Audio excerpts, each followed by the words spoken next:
Hello, and welcome to a brand new podcast called The Sailor Nerds. This is a podcast where we talk about anything nerdy, from anime, video games, books, movies, and much more. I am here with my fellow hosts, Beam and Ua. Can you please introduce yourselves? I'm Beam. I'm Ua. My name is Chelsea. For this episode, before we begin, I would like to say that all these ideas come from us. We have no script. This is all coming on the top of our head. These are shower thoughts, 4 a.m. thoughts. And we say as it's not 5 p.m. These are 5 p.m. thoughts. And yeah, we did not copy anyone in any way specifically. This is just an all grand big idea. So for this episode, we'll talk about a crossover that we are going to expand on in the proper way. Many have thought of it in a different way, but we are doing it properly. Harry Potter are in Hogwarts, but there is a Glee club. Ian, would you like to start us off, please? Yes, I like to start us off by saying, fuck J.K. Rowling, fuck Dumbledore and Snape, Amen. And most importantly, fuck Will Schuester! Preach it. Preach it. I thought this one would be different. I thought you were going to say fuck Camila Cabello, but... She's the almighty enemy, but it's okay. You gotta win the battles first. Listen, Will Schuester was the real antagonist. So here's the premise of Philosopher's Stone. I mean, Philosopher's Stone, pretty much the same premise, but each Hogwarts house is a different Glee club. So the Gryffindor is the New Directions. Oh, wait, before we start off, do you guys want to say what your Hogwarts houses are? I'm a Ravenclaw. I'm a Gryffindor. I'm a Slytherin. So Period. You can imagine that me and Ua do not get along. Yeah. Yeah. You'll see it. But it's okay. Gryffindors and Slytherins can down be the stairs. friends. And I watched and didn't say a thing. And she just jotted it down and studied it for later. I'm a Ravenclaw. I don't get involved. Okay, so Gryffindor is a New Directions. Slytherin is vocal adrenaline. Hufflepuff is oral intensity because oral intensity always loses. And nobody really cares about oral intensity. Nobody really cares about Hufflepuff. If you're a Hufflepuff, I'm sorry. I'm joking. Love you, but also I don't. I'm joking. And then Ravenclaw is the Warblers. So good. But when it's time for competitions, they always flop. And that's what I feel like with us Ravenclaws. We are amazing, but then when it's time to actually do something worthwhile, we just flop and we lose. And we just sit there just like, yeah, what did we expect? So yeah. The main ones are always just Gryffindor and Slytherin, so... Yeah, that's like the only ones you really need to like. That's basically in Glee. Like you just pay attention to vocal adrenaline and New Directions because everybody else is kind of terrible. Mm-hmm. But like vocal adrenaline was like top tier. Like I honestly feel like they brought down vocal adrenaline in the later seasons just so the New Directions could like somewhat win because it was so obvious that vocal adrenaline was the win. Like was just too good. That's Harry Potter in a nutshell. Yes.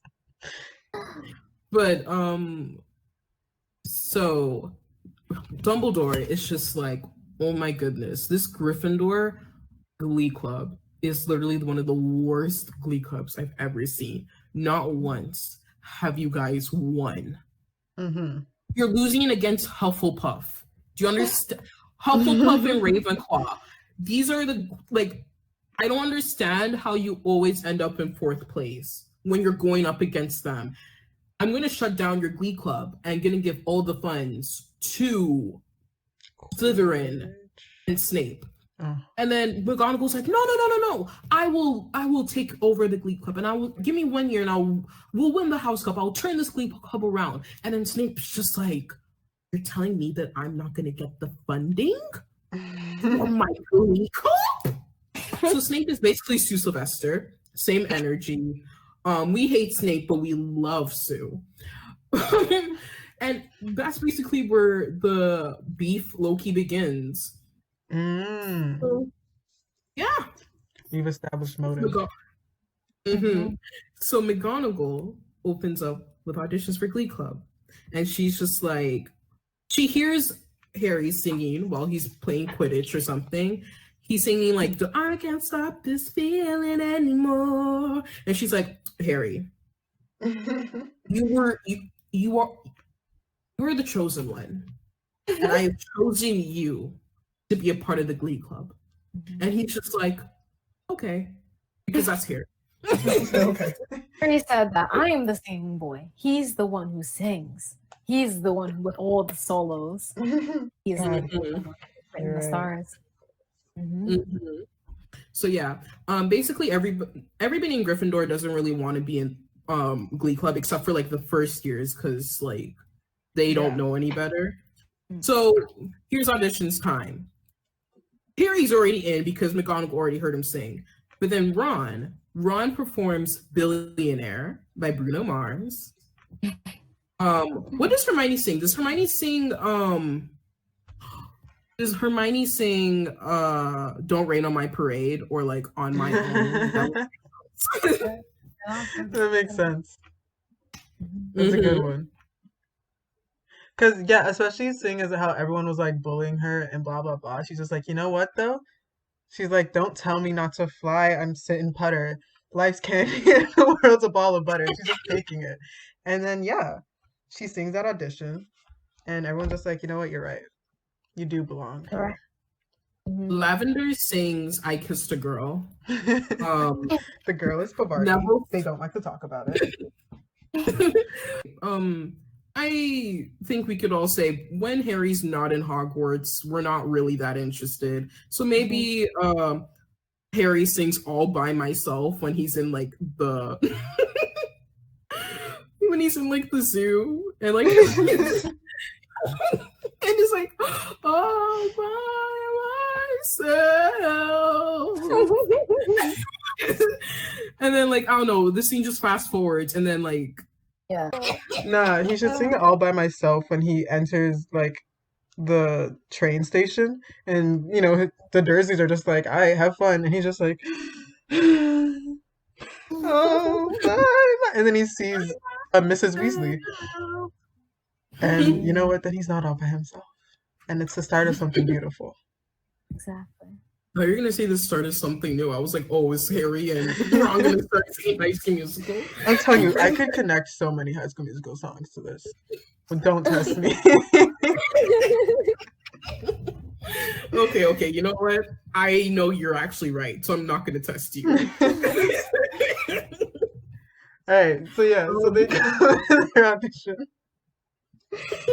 And so we had the trio, they sang their songs, and Lavender sang "I Kissed a Girl." Do you think Pavarti was part of the duet? Oh yeah, Parvati and Lavender sing "I Kissed a Girl" like together, like it's a joint audition. But remember, they're 11, so we're not gonna make anything crazy. No. Underage, y'all. Dean Thomas and Seamus. What are they gonna sing? Some next bro song, like "Cruising for a Bruising." Okay. Now you're going on to Teen Beach Movie. Focus. Oh, Focus. the way I I did it. imagine.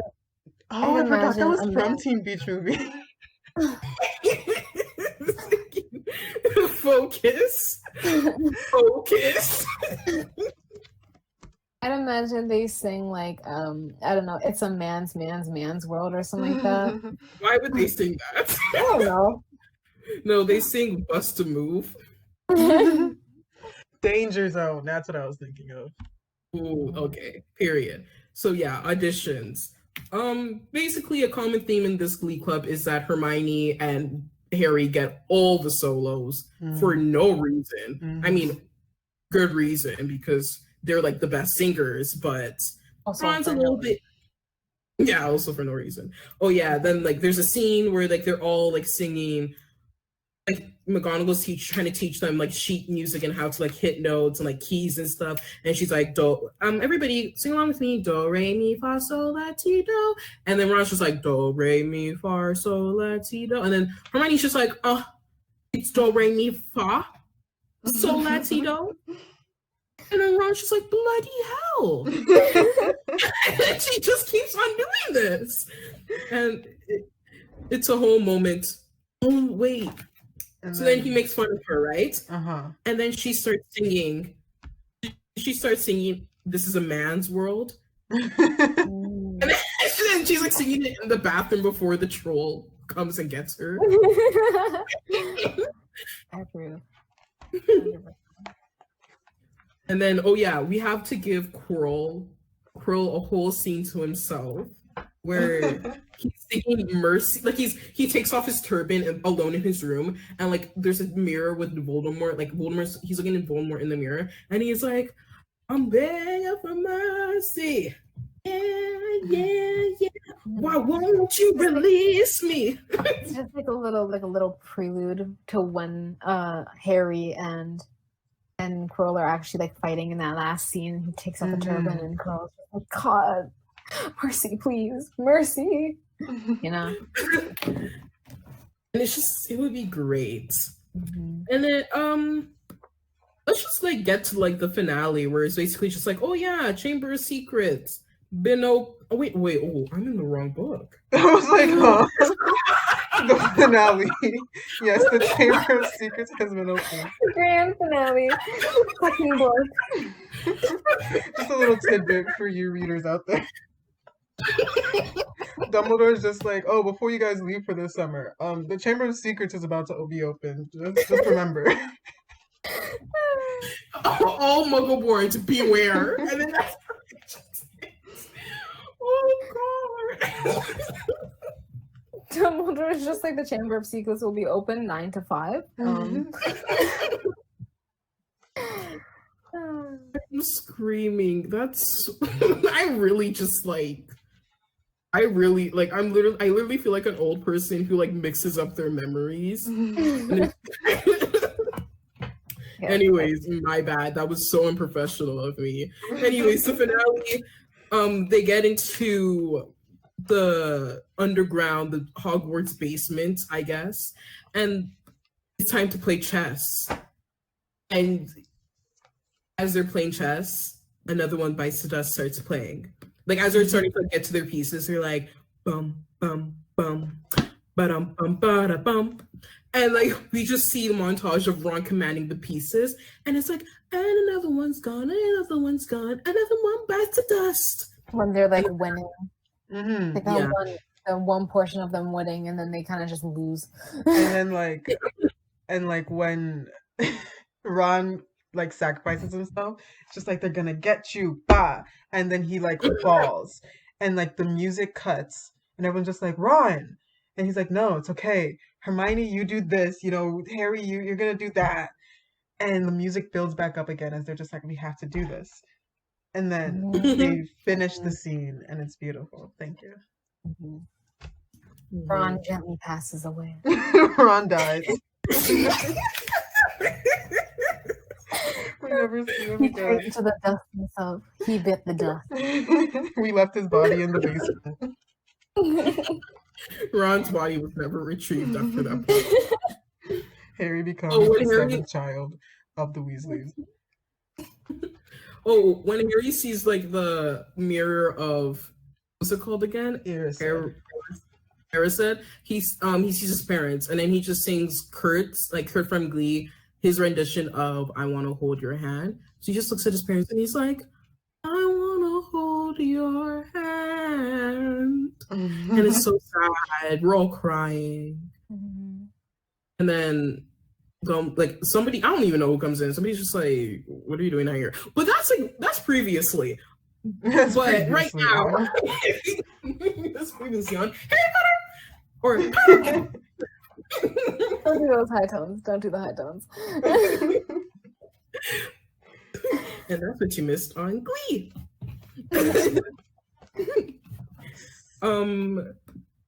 So what's the finale? Like, what's the climax? The climax is basically when Harry is like burning Quirrell's face. like, how do we make that into a nice, fun song for the kids? This teacher's on fire. This boy is on fire. It's just Quirrell singing it as like explaining to Voldemort like what's going, because Voldemort was just like, what, like what's happening, like why are you being a weak ass bitch and dying, and he's just like, bro, this boy is on fire. It just slowly dies. He's on fire, baby, this evening. Oh, I just realized we never introduced Draco's relevancy to this story. Because he's not. I hate him. At the beginning of the movie or book, Draco is just like, I don't know why we're saying book or movie, like it's a TV show at this point. So beginning of the TV show, Draco is just like, oh, Weasley, you're nasty. Harry, you should hang out with us because we're superior. And then Harry is just like, no. And then Draco's like, what? You don't want to hang out with us? You are blights? I'll say a little prayer for you. And then it just goes into Draco, Crabbe, and Goyle singing a little, say a little prayer for you. Forever, forever, I don't know how the song goes, but the Unholy Trinity. You're the Unholy Trinity. Really Point blank period. Okay, so Quirrell's dead. Sorcerer's Stone, Philosopher's Stone is protected. But they're like, oh my goodness, we spent so much time with the Philosopher's Stone trying to find the Philosopher's Stone. We didn't practice for the House Cup, so they have to run back upstairs.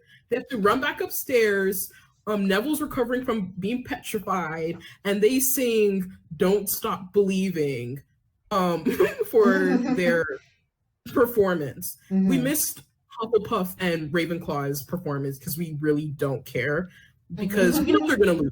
So why should we show that performance? And they perform it. It's like okay. And they all sit down and they're like, wow, that was mediocre. And then everybody's just like, y'all should have practiced more. Where were you? And while they're all arguing, Local Adrenaline, aka Slytherin, goes up and they perform Bohemian Rhapsody. And Draco is just killing it. He's just like, Galileo, let it go. I don't know. Wait, how does the song go? I'm sorry. Galileo, He's hitting the falsettos and he's just like, nobody loves me. Wow. You're like, you went too far, man. You said did you love me and leave me to die? Oh, Draco would 100% pop off at that part. I have faith in 11-year-old Draco's vocals. I was like, I love how we're acting like the older Slytherins are just silent in the back. Like they wouldn't want to 100% kill Draco for having a solo. Hey, listen. If they even said anything to Draco, his father will be hearing about it. You're right. And they don't want that smoke. His So dad definitely bought the mics that they're singing or whatever wizard rendition of mics they have. Their wand mics. Yeah, it's just their wand. It's their wands. They turn their wands into a mic. They get like the wand Miss 3000, all paid for by Draco's dad. Instead of rooms and stuff like that for Quidditch, there's like a wand. There's like a mic store. Yeah, wizards take singing choir competitions very seriously. Very seriously. And it's time to announce who the winner is. Dumbledore is just like, Gryffindor lost. Next is Hufflepuff. Next is Ravenclaw. Ravenclaw is like, oh my god, we got second place for once. And then he's like, the winners are Slytherin. And everybody's like cheering. Everybody's so happy. And then Dumbledore is like, yeah. Well done. I have more points to give out. A little bonus point. Some bonus points. Because down in the dungeons or whatever, Harry sang a beautiful rendition of I Want to Hold Your Hand. So 50 points to Gryffindor. In the shower, in the bathroom, Hermione sang a beautiful rendition of This Is a Man's World. Someone in the back is just like, why were you listening to her in the bathroom? He's like, shut up. It's none of your business.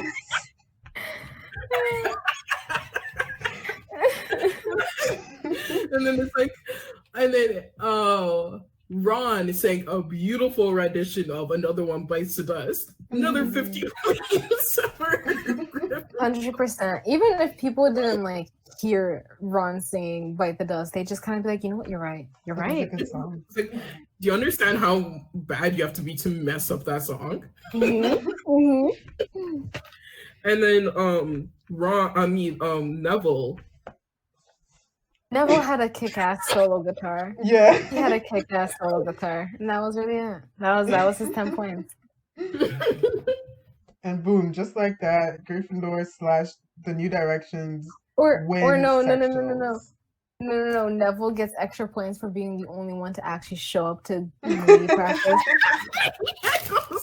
He actually showed up to Glee practice every day. Yeah. And then Dumbledore's just like, it's really honorable that you showed up to this shitstorm of a Glee club. We know that's really hard for most people. So 100%. So it's like 10 points. 10 points for actually showing up when your dumbass clubmates didn't. Meanwhile, every other house / club is livid because they've done that. They've sang songs outside of class. They've shown up to practice, but they're not Gryffindor, so no one cares. Yeah. They were their own main character, not the main character of Harry Potter, though. Maybe get your own book series. Did you think about that? Exactly. And yeah, that is Philosopher's Stone. And then to end it off at the train station, they sing For Good from Wicked, where they say goodbye to each other. and they'll see each other next time. Okay. Now on to Chamber of Secrets. Hi. Honestly, yeah. The most important thing is, in the beginning, is Dobby showing up. Mm-hmm. And Dobby sings Slave for You to Harry. We set the Harry scene. in Harry's bedroom. We set the scene. Okay, Harry's you know in his we're room. gonna move it. We're gonna move the scene into the hallway. Nah, we set the scene. He's walked up. He's just like, I have to be quiet. The Dursleys will kill me if I make a noise. Dobby shows up. What are you doing? Who are you? He's just like, I'm a slave for you, master. And Harry's just like, whoa. Look, don't make it weird. Okay, I'm really not trying to. I'm actually just setting the scene. It's when he sings slave for you. And then Harry's just like, yeah, whatever. But like, you actually need to be quiet, or else I'm gonna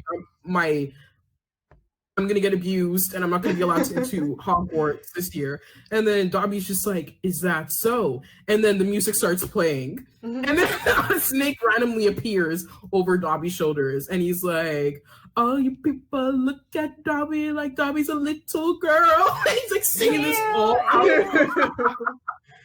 And then he bothers everybody. And then everybody, like the Dursleys and like their guests are like downstairs and they're just like, what is that? What is that noise? And it's just like, Dobby's a slave for you. Dobby cannot hold it. Dobby can't control it. And then that's like, Harry's like, shut up, Dobby, stop. And then like Dobby's on like Harry's bed and he's like busting it down and shit like that. And you're just like, oh no. Like Dobby's like singing the song, but like, he's like running downstairs to like where the Dursleys are. And then like near the end of the song, Dobby just like throws the snake into the living room where like everybody is, and everybody starts screaming, and then Dobby just disappears, and then it looks as if Harry was responsible. Yeah. And then we cut to the whole nonsense where the Dursleys are like, oh, you're not going to Hogwarts this year, even though we hate you being around.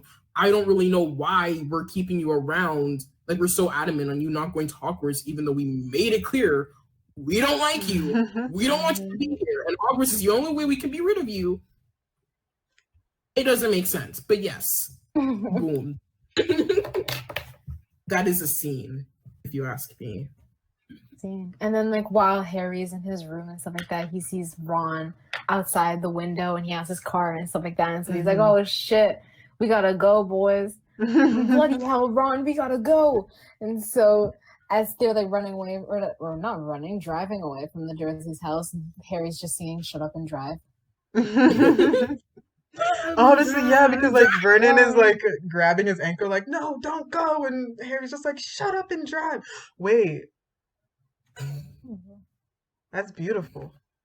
That's it. Shut up and drive.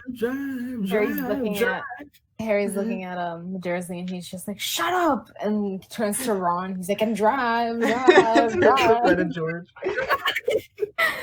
Oh, this is beautiful. I love it.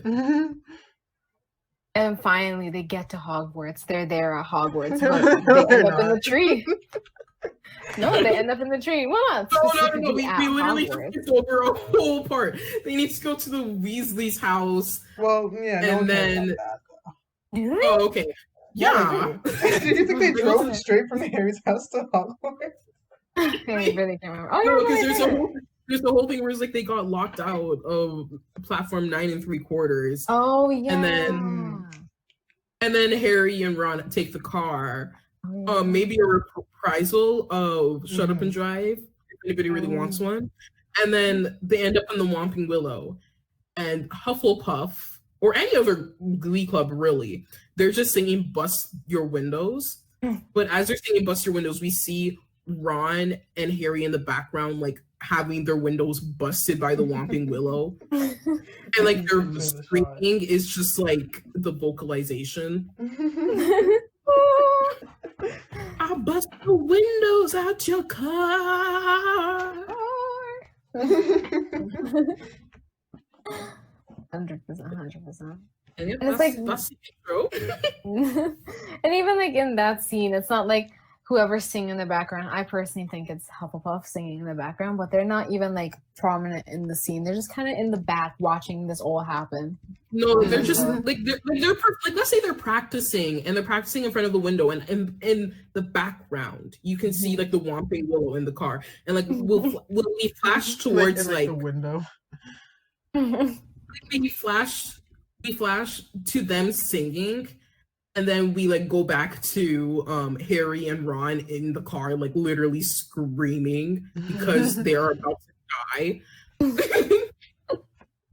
And fun times. Yeah.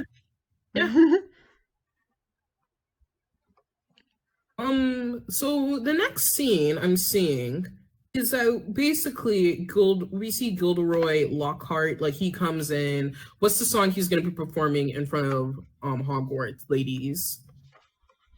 My personal opinion, this was mentioned, that he should sing Anything You Can Do, I Can Do Better.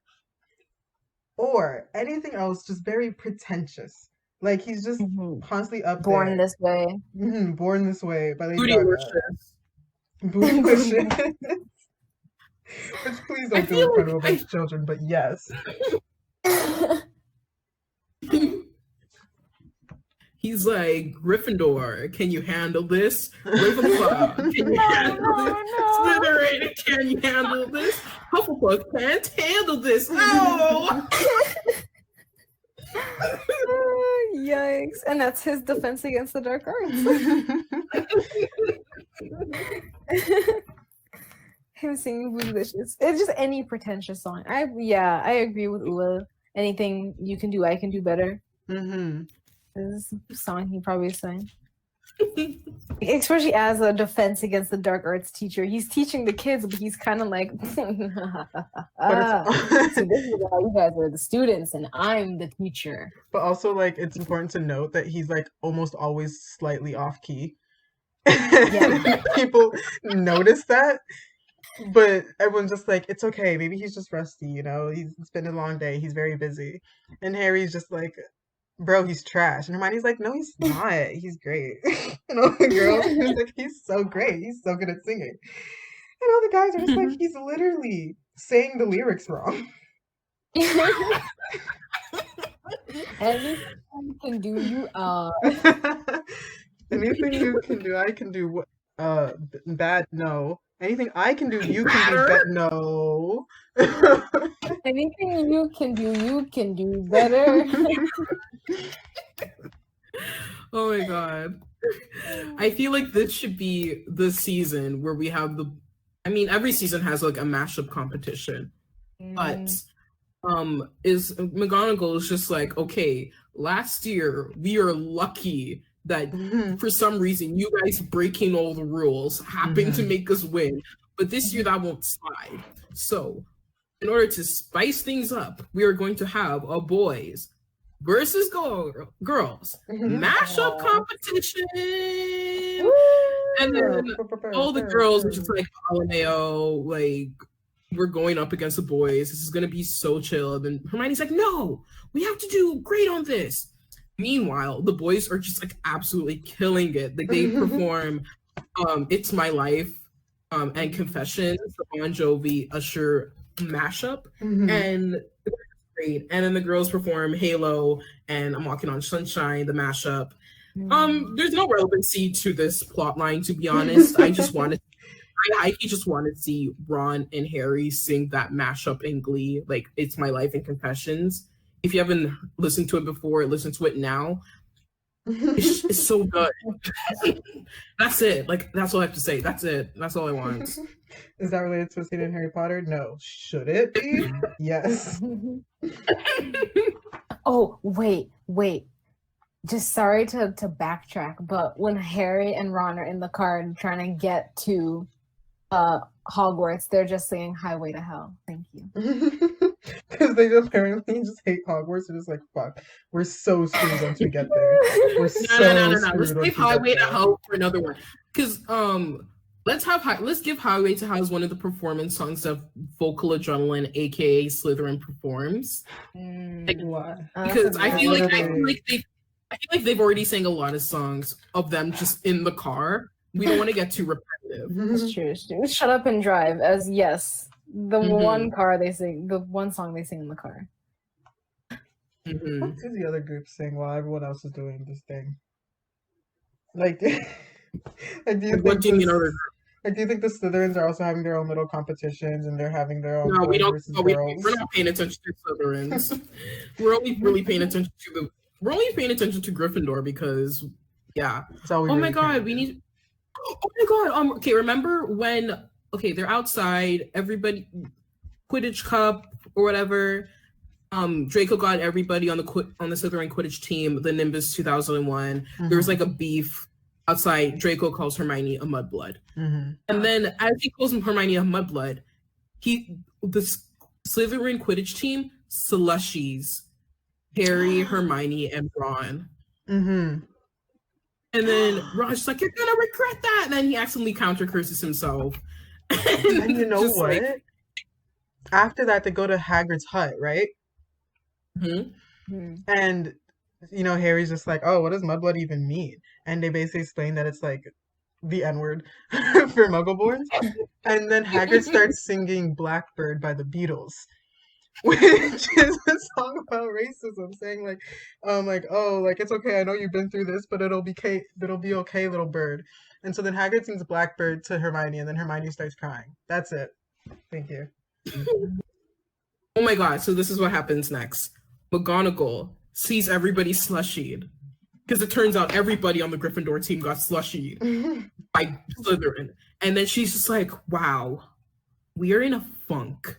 They're like, what's a funk? And she's just like, A funk is when you're in like your blues, like you're really down. And like you wanna know why Slytherin wins competitions? Because they're like animatronic dance machines with no soul.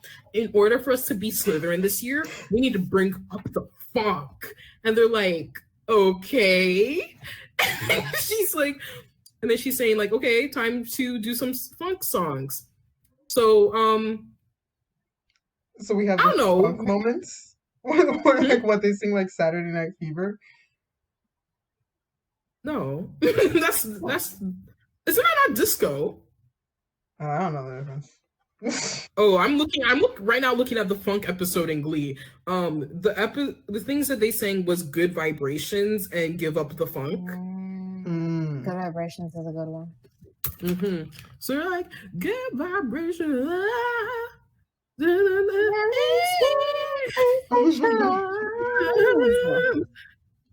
And yeah, that's the song that plays. Oh yeah, and then the guys and that's like everybody's getting petrified.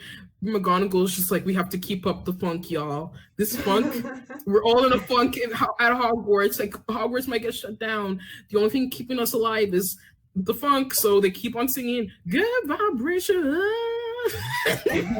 And then everyone just slushies them more because I would be so annoyed if my friend got petrified and they're just like, guys, don't let your spirits get down. Just sing Good Vibrations. Listen, Hogwarts is problematic like that. I don't problem. And yes, they sing "Good Vibrations," and eventually they sing "Give Up." No, should "Give Up the Funk" be their finale song? Like the song they actually sing up. What's it called? The House Cup, or should we pick another song? We'll pick another song. We'll figure that out later. Mm-hmm. Oh yeah, there's a whole thing where they go into the forest. They see Eric.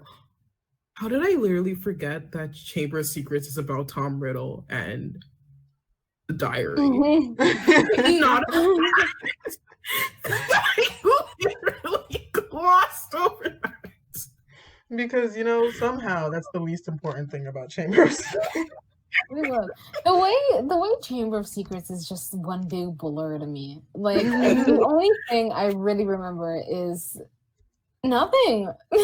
The fact that I literally watched it a few hours ago and I forgot the major It was such a mess. There was so much going on. Like it was nothing was going on. Yet so much was happening, yet nothing was happening. Okay. So here's a part where it's like Harry and Ron infiltrate Slytherin. As they're infiltrating Slytherin as Crabbe and Goyle, they sing "Poker Face." They're like, can't remind, no, they can't read my poker face. Right. And as they enter Slytherin, they see Draco and the Slytherins are performing. They're performing. What's the song called? "Highway to Hell," and they're like, Harry and Ron are just like, whoa. Mm-hmm. Why are we performing funk again? This is so much better than everything we've been performing. They just steal all their ideas. Scream. Like Gryffindor goes first at the House Cup or whatever, and they just perform "Highway to Hell," and so they're just kind of standing there like that was our song. And Dumbledore knows all this and lets it slide once again. Yeah. And you know what? 100%. I think that should really be the finale. Yeah, 100%. We're just gonna totally disregard everything with the basketballs. You know what? Like Harry does some shit. Moving on. Prisoner of Azkaban, y'all. No. No, but honestly though, that's kind of would be how it goes because they didn't really have the House Cup stuff at the end because people like almost died. So there actually wouldn't be a final performance. I just imagine Harry and Ron see them perform "Highway to Hell," and they're just like, "Whoa, maybe with this song, this powerful ass song, we can defeat the Basilisk." or the basilisk. What is it called? The basilisk. Yeah, the oh fuck. Basilisk. And that's it. That's the end. And that's the end. Yeah. Tom Riddle's like, oh fuck, I gotta get out of here, and then dips. And Oh my god! No, in order for you to defeat the basilisk, you have to like hit a very, very high note. So I don't know. You know, let's just keep it stabbing. I just imagine Harry like channels his inner like, because he's the chosen one, so he channels that inner energy and hits them high notes, and the basilisk is just like, ah, shit, dude. I know this song doesn't show up in Glee, but like Harry sees Fox come in and just starts singing Phoenix by Fall Out Boy. And then it claws out the basilisk eye. 100%. Oh my god. The way Harry would just 100% be like a Fall Out Boy stan. Oh yeah, like he would. He would. And he'd like 100%. he'd be like hardcore, like all of those that genre, like My Chemical, Panic at the Disco, etc., etc. While like with Ron kind of joins in a bit with just Fall Out Boy. He's like, I'm not 100%. Full emo yet. And Hermione's just like, Hermione's still like preppy pop. She's listening to pop music. Random, but I'd imagine Luna listens to K-pop. Thank you. Because of Luna. Luna. Luna says Stan Luna. Exactly. Luna. Luna. It's the 90s, but it's okay. Oh, it's okay. It's the 90s. What makes you think Fall Out Boy was during that era? Oh, yeah. What a point am I making? Almost none of these songs were and can't stand you. Let's just imagine these songs were just all out. Like or like some sort of Wizarding World equivalent. The Weird Sisters sing every single song listed here. And I don't know any other music that they play in Harry Potter. The only music they mention is the Weird Sisters. So I'm going to assume that's the only band in existence. And that's on period. And yeah. And that concludes Chamber of Secrets. 100%. Wow, we really just abruptly ended Chamber of Secrets. Yeah, because what else is there to talk about? It's a Chamber of Secrets. No, guys, listen. Harry is like fighting the basilisk, and like the basilisk just trying to find him in the tunnels, and like you can't touch this starts playing. Can't touch it. Oh my god, I He's love like that. playing games with him. Yeah, 100%. He's like, you just hear "Can't touch this" in one corner, and then like he goes down, it's like "Ma," you know. He's just doing the hammer dance down the tunnels. You know. And the basilisk just kind of stops, and he's just like, you know what? I'll just go back. I will just go back. It's fine. I don't need to catch this little twink, anyways. It's fine. Damn. And then somehow Harry kills the basilisk. And then what's the song? We need to figure out a song that Tom Riddle is gonna sing, as he's like. I'd imagine it's like a revenge song, you know. Like a song about how he'll get his revenge. The only song I could think about was "Every Breath You Take" by the Police. Like as he's dying, he's just like, but like it isn't over, you know. Like every breath you take, I'll be watching you, and then he like. Oh. I love that sinister meaning behind that song now. Isn't it originally a sinister meaning? I swear it was about a stalker. Was it? Or maybe I just heard that because you know, but a lot of songs literally sound like a stalker, but we're like, oh my god, this is so romantic, and it's like, is it? No. I always like to say, if you sing the song with a straight face and in a deeper voice, and it sounds like, you know, like you don't sing it, like you just say it, and it sounds creepy, then the song's just creepy. 100%. And yeah, I can't really fight you on that. House Cup is so there's no House Cup this year. No, I'm pretty sure there is. No. I'd imagine like Highway to Hell or Gordon singing that would be for a third year. Mm. Mm. I also am like low-key imagining like when Ginny wakes up because, she's the I was gonna say the Half-Blood Prince. She's the the opener of the basilisk and everything. We kind of hear like a little reprise of "Slave for You" by Britney Spears that Dobby already sang, but just playing behind It's Ginny. it's just a reprisal. Mhm. I'm screaming. I feel like you got confused because earlier when I was watching Chamber of Secrets, I was like, I can't believe Ginny is a Half-Blood Prince. So, anyways, my theory is that Ginny really is the Half-Blood Princess. So that concludes our first episode of the Sailor Nerds. We talked a lot about Harry Potter and the Glee Club, and I'm not gonna lie, I don't remember a thing. Tune in next week, maybe, where we will talk about the infamous debate, sub versus dub. Just a little prelude. I am a sub stan myself. I shut up. Thank you. And that was our episode. I hope you guys enjoyed it. If you didn't, I'm so sorry. I apologize. Part two will be up in a few weeks. We will be doing Prisoner of Azkaban and Goblet of Fire. Goblet of Fire. We will have a lot to talk about that because, period. That was gonna be like 3 hours because I have the whole Rocky Horror planned out for Prisoner of Azkaban, but I digress. You gotta condense that. We're not. This is spoilers right now. No spoilers.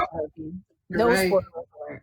But on that note, this is a spoiler channel. This is do not come here expecting some glossing over of moments. I'm telling you right now, Dumbledore dies. Thank you. And good night. If you never watched Harry Potter before and you were like, oh, maybe I'll read the books or watch the movies and stuff like that, don't listen to this. We should have put No. Okay, it's okay. We should have said this in the beginning, but we're saying this now. Do not listen to this podcast because we will ruin the movie, the experience of watching Harry Potter or reading the books for the first time. We will absolutely ruin this because we personally have so much wrong with this series. I digress. Anyways, thank you for listening to our podcast. It's been a lovely time. Tune in next week. Bye.